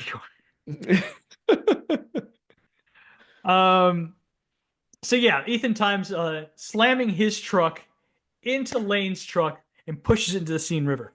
Yeah. And then he reverses course through like something. I don't even know what it was. A wooden garage door. That's what it seemed like. Garage? Yeah, and then he swerves it and speeds up and knocks all the bad guys out of the back of his truck. Right. Yeah, which is nice. Yeah. So I dug all of that. Cops are in hot pursuit. Lane's truck is filling up with water. I love the shot of Lane getting his lungs ready for a big breath as the water comes at him. That big wave. And you know exactly what he's doing in it, and you see the water just coming at him. It's a great shot, and it was a good shot in the trailer too. It was nicely done. Yeah. Benji scuba dives this time. Luther, his scuba diving days are over since part 3, I guess. Yeah, I guess so. And pulls Lane out of there. And then Ethan drives the truck down a narrow alley, gets the truck stuck on purpose, so the cops are stuck on the other side while he and Walker break down the front of the glass. Yeah, escape on bikes, but Ethan's bike is slow to start, and the cops spot him as he gets away, so he's blown and he needs help with an extraction with Benji and Luther on their way to help. The only thing I'm disappointed in that is we get a very brief Henry Cavill on that bike, and I wanted to see more because he's a giant man on a little bike. It's so clear that when he's on the bike, he's being dragged by another car, and he's like on Yeah. like a stationary. Like, yeah, we're not letting Henry Cavill actually drive this bike. He's not Tom Cruise. Yeah. He's got Justice League reshoots he's got to do. Like, well, it's no, it's like okay, they have to be both equals, so they will both not wear helmets, which is Mhm. stupid. Uh, Right. but we can't legally allow Henry Cavill to drive this motorcycle without a Yeah. helmet on. So he will be stationary on this bike pretending to ride, whereas Tom Cruise is like, boom, I'm boom, baby, riding it's that bike. me. Yeah. And I am not wearing a helmet Yeah. ever. But I'm more amused just on the size of the man on the bike. But I yes. hear you. Yeah, it would have been funny. So we've gone from truck chase scene. Now we're on motorcycle chase scene. Yeah. Everything basically goes on a tour of Paris via motorcycle, hitting all the famous stops. Yeah. A lot of this is CGI too. At It's a least good mix of practical and CGI. There are like it's 70 practically some him on the bike. It's just a lot No, there of are real the cars on top of CGI cars in here. right, but there's a lot of CGI cars to really You make feel it it at look like times. yeah, yeah, Yeah. yeah, yeah. I love the shot of him, like a five-way stop, and the cops are coming at him from four ways, and he's like, Yeah. "Shit!" Yeah. They do a similar play on this later in the movie where he runs into the funeral Yeah. in the church and they're coming from all directions. Well, It's like ah! It's like the yeah. same thing. I like it. Well, it's connected, so I liked it. Uh, Ethan, of course, gets hit by a car, or actually, he hits the Well, car. he looks behind him and he doesn't have the reaction time to running into a car kind of deal. Goes And flying, not flying. wearing a helmet, but protects his head somehow. But hey, at least he's wearing knee pads. That's a huge improvement for our guy. That's true, right? And he just hobbles over. Yeah, escapes into the sewer, picked up by Benji and Luther in a boat. Yep. Uh, I'm gonna skip the cop thing because it's not that exciting to talk about. We just Yeah. get to Ilsa setting up on a bridge over IMF and tries to assassinate Lane as Ethan drives under the bridge, orders everyone out Get except for him out. and Lane. Yeah. Ilsa gets back on the bike and chases. Ethan removes the hood from Lane's head as they drive away. My dude just sits there like a robot the whole time while Tom Cruise is doing his most face acting. Yeah. He Like Tom just Cruise like, "Arr, arr," and like Lane's like, okay. This is all yeah, going according to plan. Okay. exactly. So he's smiling and enjoying. He's just like, Yeah. Well, exception when he's like, "Hello, Ethan." Like he does this whole that's fun. But yeah. Otherwise, it's pretty sterile. I uh, really do enjoy the what is he? He almost does like this spin, yes, break spin down the yes. stairs. That's actually Tom Cruise doing Is it. so cool. It's really amazing. Yeah. That's where it's like one of the most impressive stunts in the movie. So yeah, there's like six steps that Tom Cruise is like a handbrake, like over the steps, so he stops right into the street because he's about to hit buildings otherwise. Yeah. Hold on a It's second. great. I got it's. I did a little. Did I Yeah. skip too So far ahead on you? no. I have this in my miscellaneous notes. Okay, okay. Separate, but Tom Cruise showed some impressive. The crew filmed four takes of Cruise making the 180-degree turn while driving the BMW down a half dozen steps on the streets of Paris. Which Three of Benji makes fun of Walker being like, "Are you the one that chose the small car?" Because they're all like scrunched in the back. Which yeah. as soon as I saw, I was like, "Wait a minute, that giant man is getting in the back of that car with those people." So three of the takes were perfect. Hmm. And in the last 10 degrees of the turn, he had to turn the steering wheel, step on the clutch, and put the car into first gear in the air. Holy Stunt shit. drivers train their entire lives to do something like that. And he was able to do it. He did it 3 out of the 4 times that he did it. That's crazy. It is nuts, man. That's the shit that I'm like, that's cooler than the Halo jump. That's amazing. I mean, I just learned how to drive stick in the last year, and that's Right. impressive. That's really, and it's a very narrow area that he has to do this in. Yeah. It's nuts. It's not a wide street. And it's crazy because I don't know if I knew it originally, but it definitely in this rewatch before even knowing any of that information, I was like, wow, that was cool. Yeah. That was really neat. So after a CIA team hits the lights and surrounds the IMF. Oh, right. Sorry, I forgot to finish the scene up. So after that bit, Ilsa gets in front of Ethan and has the shot, but pauses, and she and Ethan just stare at each other.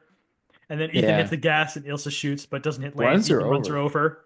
Yeah, and that's where Lane pipes up. Like, that was Ilsa. Shut up. Very interesting. It's good to see you again, Ethan. Ilsa is okay. um, yeah. So after a CIA team hits the lights and surrounds the IMF, Lane and Walker, IMF, Lane, and Walker to bring them back to Washington. Ethan says it's Right. cool. Real threats are in this room. We have them. Yeah, we're good. Walker does his dramatic head turn. Says, "Do you go?" And half the Oh, CIA squad starts like firing on the that's other half. another great moment for him. Like Yeah, it's so well delivered. Do you? yeah. And then Go. go. And boom. It's great. Shootout. Pew Yeah. pews. Ilsa joins in the fun. Yeah. Um, But Hunley Luther try. takes out a couple. Yeah, Go, Luther. Hunley tries to fist fight Walker, and his ass gets stabbed for the effort.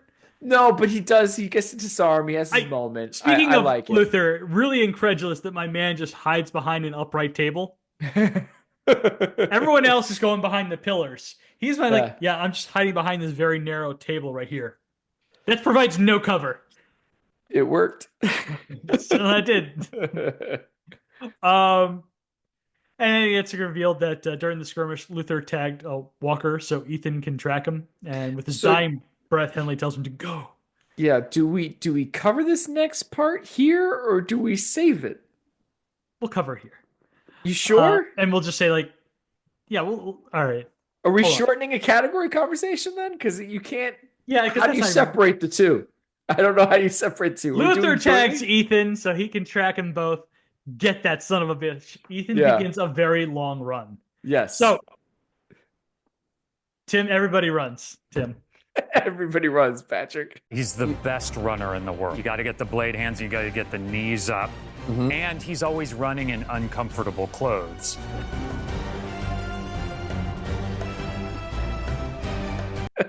Tim told me early on in this franchise, on part 3, where I was dead wrong that Mission Impossible 3 did not have the best run. He was right. Thank you. This is incredible stuff. It's really good. Yeah, and beautiful. So Ethan runs into a funeral great. to get away from the apostles chase him. He's surrounded on all sides, like Tim says, apologizes all together, and runs to the top of the church. You get a nice above shot too as he changes the other direction, which I love. And then you get another above shot of him running up the staircase, which is great. And you got the great Benji line, "Why are you running in circles?" It's just, so you get the comedy with it again, which is like, oh, this is where it is. There's a lot of great fun stuff with this. Yes. He gets to the roof and starts jumping rooftops, directed by Benji. Yeah. And this is literally where we're done. Oh yeah, Tim is right. This is the best run of the franchise. I love the winner take my poor guy does when he breaks his ankle and he's still hobbling. Tom Cruise famously broke his ankle doing that stunt. But you gotta love the comedic thing of the window shot of him like trying to climb up the window from that scene. It's really funny. Even better is like Benji tells Ethan to run right, which confuses Ethan. It's like, right? Since he's like in an office building and the right is just like empty space. Oh, sorry, I had the screen lock on. Yeah, exactly. And like the shots of Ilsa like, oh. Yeah. Ethan apologizes and steals a chair and tosses it out the window.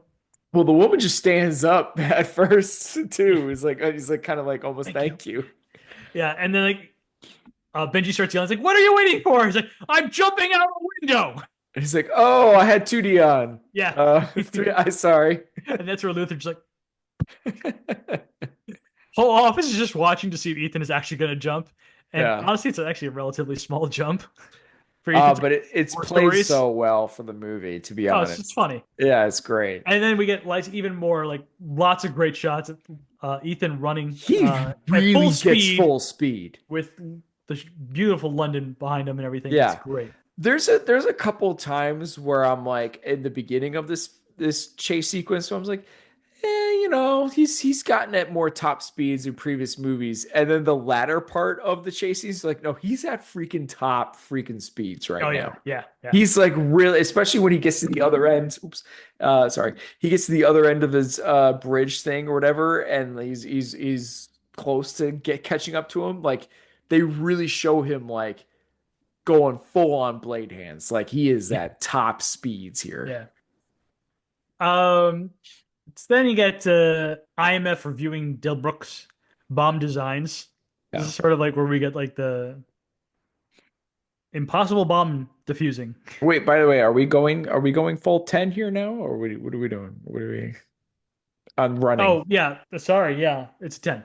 We kind of intimated. I just wanted to make Yeah, sure. it's the Okay. best of the franchise. It's 10. It's great. It's fantastic. Okay, Yeah, thank you. yeah. The bombs are so the bombs have a greater explosive energy than anything released combined in World War II. The bombs are linked by a microwave failsafe, which is accurate to 1/10 of a second. Any attempt to defuse the bomb automatically triggers the other, meaning once armed, the bombs cannot be disarmed. All right. Here's your real impossible scenario. Exactly. Yeah. The countdown is started by a remote detonator, which is also failsafe, meaning once the countdown starts, it can't be stopped. IMF can track Lane because when they removed the microwave transponder in Lane's neck, they put a different one in they can track. With a 36-hour delayed activation in case he gets in. So you planned on letting him go? Not this way, but yes. It's going to lead us to the plutonium. Okay. Sure. And they can't inform the CIA because it's infiltrated, so IMF has to go it alone to Kashmir. But they can't figure out why there was a measles outbreak here to begin with. What is this? They can't figure that part. It's like the thing they keep bringing it up like at least I know measles is in the news right now. Sorry, you're right. Smallpox, whatever. But they bring up like 2 separate occasions. Don't worry, I'm sure RFK will get the smallpox in here too eventually. He's working hard.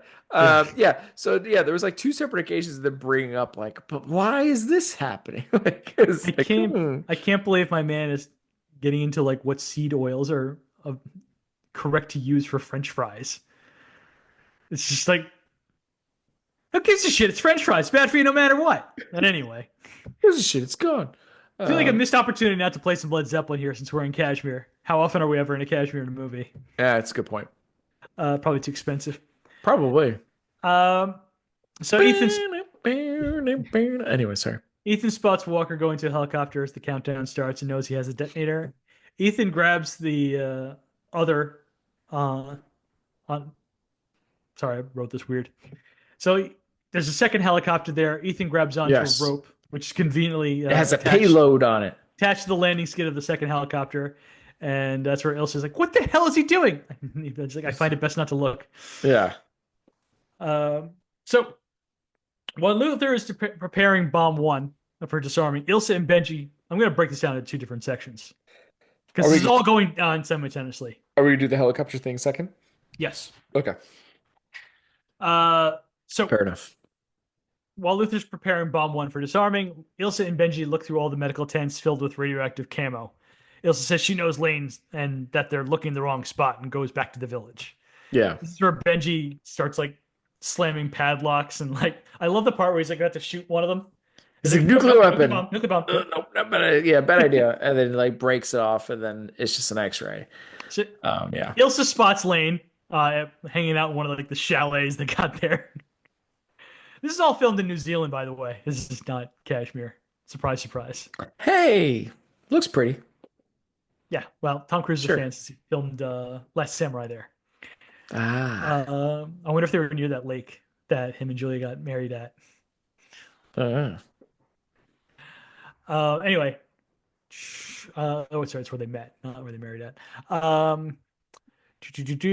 yeah. So, like, Ilsa goes in, and this is where, like, Lane turns into, like, Jason Voorhees. Yeah. He, like, sneaks around one way. She starts coming the other way. He sneaks back around, and he's like, punches through a wall and like pulls her through it right when she's about to say something too. Yeah, so she found the other bomb, right? Yeah, like perfect timing. But I kind of dug this moment too, right? Because it's like, oh, cool. Lane's actually like a physical threat. Like he's his own spy dude, capable. It feels like this should be a Walker move, like pulling somebody through a wall. But like, what the hell? It should, but and then he like knocks her out with like a log. Her head with it, and like ties her up, type of deal. Right, and that's where Benji comes in, and he sneaks up behind him and starts choking him out with a rope.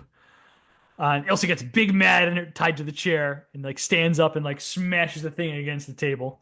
This looked painful. It did. I liked that there was a couple of like I felt like for the most part it was Lane's really messing them up, but there's like a couple things to make it plausible why he doesn't immediately kill them. So I liked how they kind of played it out longer, like plausible that they didn't die right away, but also like he's kind of handling them. You know what I mean? Yeah, So he seemed. I think like, considering what this character is in this movie, I think he wanted to keep them all alive to brag to them to the last minute until right, his exactly. bombs This blow is up. more revenge than anything else, which is Yeah, kind of yeah. what Walker called him out for. Yeah. Uh, the fight is pretty good. It's pretty good. You kind of Like, like how he hangs him up. yeah, he's And just basically killing Benji with them hanging him by the right. noose. And Ilsa then like kicks a Ilsa's chair got to up, kick a chair or no, a little box, I a think, little to box, but uh, Benji like tries to save Ilsa from like kicks getting Lane, I hurt and think. loses his box. So Yeah. like Ilsa's got like she like chokes him out with the rope, a different rope in like the most uncomfortable position. Like the back, like her knee and leg is like to the ground, and like he's right there. Like Yeah. Basically trying to get him to at least pass out, but you're like, oh, is she gonna trying to is go she for the gonna get him kill, passed out before Benji dies? Yeah, dies kind of deal, and she's able to get Benji in time. Who was trying to cut himself loose thick before rope. he lost too much air. Right. It was yeah, it was a nice little sequence. Yeah. So then we get the helicopter. Which is the real meat and potatoes. Yeah. Yeah. So Yeah. Ethan So starts climbing this rope while in the air. yeah, and he tries to catch on to the foot landing, The loses landing skid. grip, Yeah. and then just completely falls and catches himself again, which is great. And every bit of the way, you get every once in a while these shots of Walker just kind of like doo doo doo, It's like really funny. with this little countdown, doesn't see like any of this going on. Uh, he gets back up, climbs again. Gets it this time. Yeah. Prolonged surprise look by Ethan and the guy in the back of Yeah, there's a lot of like, helicopter. what? Like, what? What? Where the hell did you come from? Right, yeah. And then the fighting starts. He pulls a gun, pilot gets shot. Ethan tosses both guys out, and now he's flying the helicopter. But you gotta love how like Ethan is literally they show you how he's learning how to fly a helicopter. Because you Yeah, have well, the first he Ilsa's checks like, in. wait a minute, you know how to fly a helicopter? And then he's like, wait a minute, what's this is there, this there. Yeah, Like it he's, reminded me of Temple of Doom, and he's yeah. like checking through everything. But yeah, I love Ben's like, how are you going to get the detonator if it's in another helicopter? I'll figure it out. I won't let you down. Just true. Yeah. And yeah, that's where like He pulls decides up. to just drop the payload. Yeah. From up top of them, and they're just like, holy shit, and he's like veering the other way, and then he's trying to ram us like crazy Well, son of a bitch, and like all that kind before of that, after he drops the payload, he's like, pull up to the side, and then they see each other. yeah. And that's where he's like giving like, and he's like, that's right, prick. Yeah. It's a nice That's where Ethan Walker moment. gives like the shrug and like pulls out a giant gun and starts shooting it. Oh shit. Because this is like the first time where you get Ethan being like kind of talking a little trash and being kind of Yeah. angry at Yeah. who he's going up against. I don't think you've gotten that before. No, not since like the first one where he's like Yeah. genuinely pissed at these guys. Yeah. That's where Ethan starts going to like this crazy spin Yeah. and getting really low to the ground, which is because he wild. completely loses control. He's trying to It's figure it out. 100% Tom Cruise flying that helicopter Yeah. for real, doing that shit. This is Which insane to me. He figured out how to do in like 3 or 4 days, apparently. Okay. Walker eventually is like having all the time trying to get a shot. Eventually gets one shot and gets his engine. So he's starting to smoke, and Ethan like goes into some cloud cover for cover, and that's where he starts doing the ramming shit. Yeah. Eventually he does just ram him as the helicopter's like on fire. His helicopter.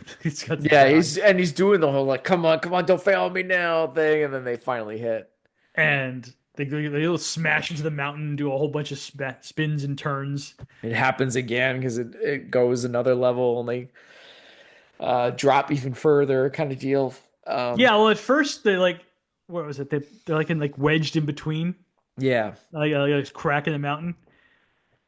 You gotta love how he unbuckles himself to try to do another little kick to him, but then it undoes. You know, well, like the first like they're sitting like one on top of the other. Yeah. And then like Ethan's like helicopter smashes into Walker's helicopter gun. That's like releases like fuel like into Walker's face. It becomes Two-Face. Yeah. And that's when Ethan like does like the I'm going for it and like dives for the thing. Um, yeah, he's hanging on to Walker's strap, which has the detonator on it, and that's where Walker's like, "Why won't you just die?" Yeah. And the comms are gone at this point. And then the chopper goes down again and rolls over another cliff. And then Walker's like half his face gone, and it's like we're just gonna go at this now. Yeah, they start fighting. Ethan is clearly outmatched in strength, and he's able to like slip Walker and make him fall over the edge. Ethan now hanging by the cable, and Walker hanging hanging on Ethan with the detonator hanging at the edge of a cliff. Yeah. The cable hook is starting to shift and catches on again, but it causes Ethan and Walker to like fall like 20 feet. And then Ethan like kicks Walker down and starts free climbing. Walker pursues, and Ethan pulls the cable with a hard tug, and the cable like comes loose, and the hook like impales Walker right in the head, in the face. He does it twice, to be honest. He does it, and it makes him drop, and then he does it again, and it does it naturally one time. It makes him that's drop. what I'm saying. Yeah, it drops. They both go down like pulls the second time. Yeah, and himself, and that's when he gets it right in the face. Walker and the chopper both like fall down in a spectacular crash. Yeah, and then they keep you in suspense. Does Ethan climb it in time for the second countdown? Right. Luther and Benji talk it through. Like they have everything now. They're talking it out. Like, when are we going to cut this wire? Because we can't talk to Ethan. Do it on one. Yeah. Well, no. Luther's like, we'll do it on 2 seconds. And Benji's like, why not one? You can't. You want to cut it that close? It's a second. We'll never get back. Yeah. And so they cut it. Goes to white. And yeah, Ethan has. Right. They even fake you out by like, oh, there's the sun, but you're thinking like it's an explosion type of deal, and you see the thing in his mouth, and he did pull it in time kind of deal, and then he's very injured after that. But yeah, it's great action. It's a 5. It's great action. So yeah, now I have this thing as a 15. That's exactly where I have it. Okay. I have it. So we ended up coming out the same. Look at that. Well, I had it a touch lower. You convinced me to bring it up. I'm still putting it below MI4. Yes. Okay. Okay. So I was just going to ask you. Yeah. I have it. That's where I have it. So wait, what did I have for Rogue Nation? Rogue Nation, you have it at 15. Actually, you have it all kind of. I would put this below Rogue Nation. Below Rogue Nation, so you're having it at 4. Yeah. Oh, so I think Rogue Nation is better than this movie. I enjoy Rogue Nation more. I disagree. Okay. I know. That's fine. All right, so you're having this is my 3rd best. This is your 4th best. Yeah. I mean, the no gadgets thing just bums me out. Like, I still like this movie quite a bit. Obviously, but I don't know. I splitting hairs. I'll take Rogue Nation over this. Yeah, one. It's still a bit funnier. It's definitely. It's got a lot more Ilsa leg shots, which I enjoy. Those are great points. Those are great points. I guess you're gonna have to take it on. But the villain is so much better. The villain is so much better. The best villain we've had since part 3. Both actions are 5s. I think the villain is slightly better.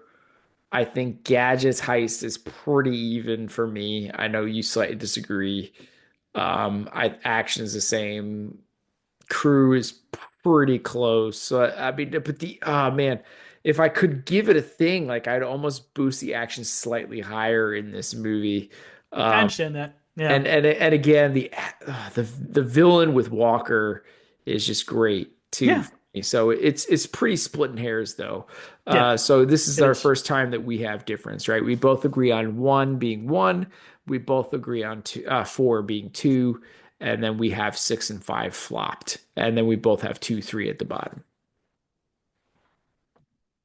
3, 2, 2 at the bottom. Yeah. Well, 2 at the bottom. Yeah. I meant 3 and then 2. Yeah. So did you catch the DJ at the White Widow's party? No. He looked like he was 50 years old. It's very staggering. It's shocking. Like, why is that old dude there? It's like a rave. What's going on? Yeah. The Paris chase scene involved stuntmen in 70 cars driving to avoid Tom Cruise, who was riding his motorcycle against traffic without a helmet at extremely high speeds. God damn it, Tom. No way that helicopter could have landed on that roof in London that Walker and Ethan climbed to. So I guess we missed out on Walker doing a little jump. Oh, they had to have, right? Because it's so little. It was such a little square. Yeah. Yeah. Well, also it was like they could not handle the weight of a helicopter. There's no way. I probably would have been so distracting to everybody else, like walking around, like, what the hell? Yeah. Troubling how often people are handling plutonium cores barehanded in this movie. Like, yeah, just popping them out with their hands. You can't do that. You can't touch that. That's very bad. Yeah. According to Christopher McQuarrie, Jeremy Renner turned down a cameo in the movie to reprise his role as William Brandt. Had he accepted the cameo, William Brandt would have been killed off in the opening act. So, like, where Luther gets kidnapped and everything, that's where William Brandt would have died. Renner later said, I remember they tried to bring me overseas for like a week so they could kill off my character. And I was like, no, you don't get to do that. You're not going to drag me over there just to kill my character. Like, get out of here. I wonder if you're going to do this and you're going to use my character, you're going to do it right. Do you think they bring him back for the last one? He was busy. Probably not. He was busy filming Endgame. So he really just didn't have time to do anything more. That's fair. It is weird, right? Because like he's such a large part of 4, obviously, and then like drastic step down in 5, and just not in 6. Like it's just weird. It's weird. Not it's happened before. No, I think look at Nathaniel Newton. Yeah, in real. Well, I mean that was one. Look at all the IMF. He was in 2 movies. He was in 2. Right, to drop off. Like that's a little different. And I feel like it's I don't know, maybe with time between movies you don't notice as much, but when you're watching them back to back, it's weird. Budget of $178 million and a worldwide gross of a little over $791.5 million. It is the highest grossing film in the franchise. Dang, yeah. Debuted at number 1 in its first week of release. Only other big release that week was Teen Titans Go to the movies. That's weird. And that's all I got. Yeah, you know what? It's a good time, man. It's a good movie. The trailer, another great trailer for them. They've been really churning them out trailer wise. So it's good, man. It's a good list so far. One disagreement so far. Look at us. There you go. We'll see what happens next. I just got my Dead Reckoning Blu-ray. I have had that. This will be the first time I've watched it since I bought it when it came out. It just came yesterday, the 4K, so I'm ready to watch it now. I can't believe we got one more to watch already. Dang. Well, 2 more. Because we got the final reckoning. Yes. But I just mean like it's crazy we're that close already. All right. You got anything else? That's all I got, man. All right. That is it for us. Please share your support for the podcast by leaving a review on Spotify, Apple Podcasts, Google Play Music, or wherever you happen to listen to the show. Also, sharing is caring. Be sure to follow us on social media to get the latest show updates. You can contact us by emailing at filmbrochamp@gmail.com or find us by searching for the hashtag FilmBroChamp. Thank you for listening to this episode of the Film Bros Championship Podcast. Peace out, everyone. That's the job.